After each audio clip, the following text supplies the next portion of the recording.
Hello， 大家好，我们是草妮妮和汉堡，今天继续为大家带来搞笑脑洞美漫《飞车未来》第6季第23集。这一集主要讲了约翰和教授之间的故事。老妈工厂，老妈大驾光临，教授不出来欢迎就算了，竟然还在看颜色小说。老妈气得一把撕掉，吩咐士兵们去抓雪人。医生解剖，而教授的任务是把毒囊带回来。一切准备就绪，却不见医生的踪影。打开包裹一看，约翰从里面爬了出来。教授对他的医术表示怀疑：“你解剖过雪人吗？”约翰轻蔑一笑：“你说的是喜马拉雅雪人，还是海王星雪人？都不是，是崔特尼亚雪人。”约翰大惊：“这也太没有人性了吧！”老妈说：“没啥人不人性的，研究生化武器已经是公开的秘密。”作为第一次任务的新手小白，约翰异常兴奋，如果能再来个冰淇淋就更好了。教授笑他是个傻孩子。飞船很快来到跳伞区，大家纷纷跳伞。约翰表示希望他们提过海波摩尔镇的情况，只要我们不掉进沼泽池就好。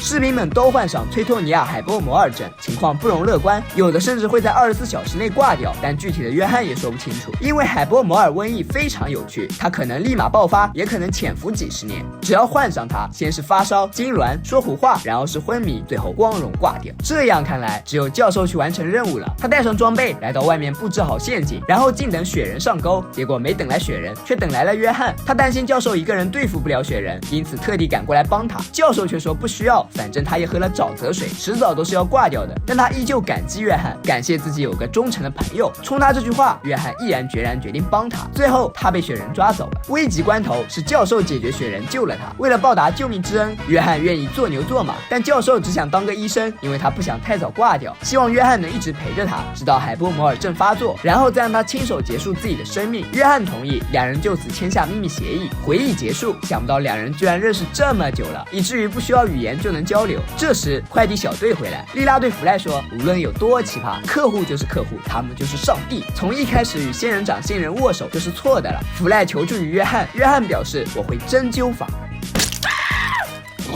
最后弗莱因为体液流失过多，患上辛普森狂胆病，只能通过器官移植进行治疗。莉拉打算舍己为人，弗莱阻止，别听他的，他的解剖学还不如我。但约翰已经拿起锯齿了，莉拉的脊柱被误锯掉，弗莱的身体也起了排斥反应，出现了加菲尔德综合症，真是可怕的周易。约翰还打算用赫米斯的脊椎骨来医治莉拉。赫米斯很担心，医生，你保证不会再出任何问题了吧？出问题？你开什么国际玩笑？当然会出问题。弗莱的病情再次恶化，赫米斯只剩下腿，众人开始抗议。幸好约翰还有3、4个替代品，后来替代品也被他搞砸，大家只好来到医院。医生一看就知道是约翰的杰作，保证会治好他们。但是班德大小便失禁的问题，可能一时半会儿没法解决。回到公司，众人向教授吐槽约翰的暴行，并要求他解雇约翰。教授说，这根本不是约翰的错，只能错在你们不是人。班德火冒三丈，要不是约翰，他至于现在一笑就漏夜吗？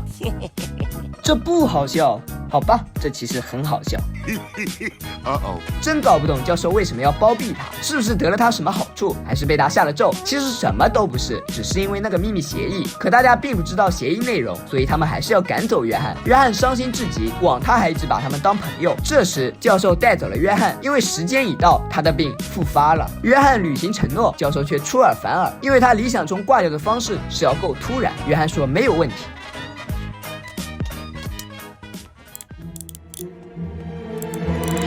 还不够出其不意，这也不够突然。约翰又另想其法，但无论他用哪种方式，教授都挂不了。一天，当他把教授从楼下推下去的时候，这一幕刚好被莉拉看见，他将约翰囚禁，教授只好说出实情。大家又去解救约翰，结果约翰已经打洞逃跑了。他来到老妈公司，让老妈救救教授。老妈却问，你后悔离开我去帮教授了吗？要不是你走，现在你都成富翁了，会有自己的实验室和智囊团。约翰表示，我从不后悔，因为教授是我的朋友，现在他危在旦夕，只要你给我崔托尼亚的毒囊就能救他。老妈说可以，但你有钱吗？众所周知，约翰怎么可能有钱？他全身上下最值钱的东西就是那张年度日光浴优惠券。老妈收下优惠券。另一边，机器杀手已经完工，大家准备给教授最后一击。为了让每个人都有参与感，机器运行的时候，所有人都要加点氰化物。当机器运行到第3步的时候，约翰回来了，大家为之前的莽撞向他道歉。他却说，教授根本没有得海波摩尔病，而是被雪人感染。原来当初为了救约翰，教授曾被雪人抓伤，除了只变异不挂掉，他跟雪人的症状基本相同。眼看教授已经开始变异，约翰立刻取出雪人的全部神经毒素。赫米斯再次质疑他，你确定这东西不会引起2次变异？但没时间解释了，教授已经完全变异。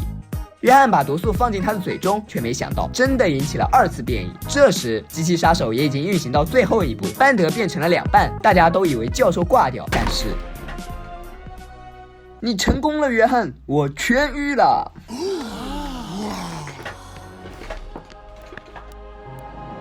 教授不相信老妈会这么好心，问约翰是不是承诺了什么。约翰表示没有，只是当大家都去晒日光浴，他却去不了。对此，教授说没关系，至少你还有我，谢谢你。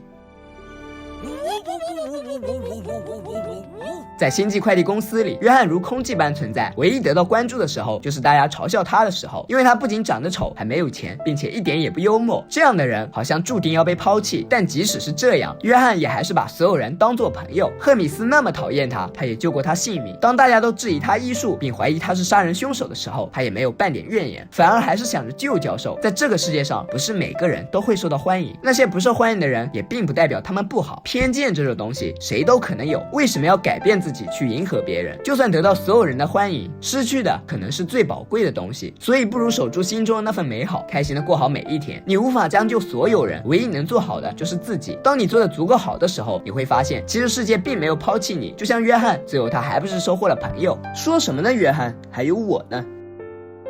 好了，本期视频就到这里了，喜欢的朋友别忘点赞、评论、加关注。我是草妮妮，咱们下期再见，拜拜。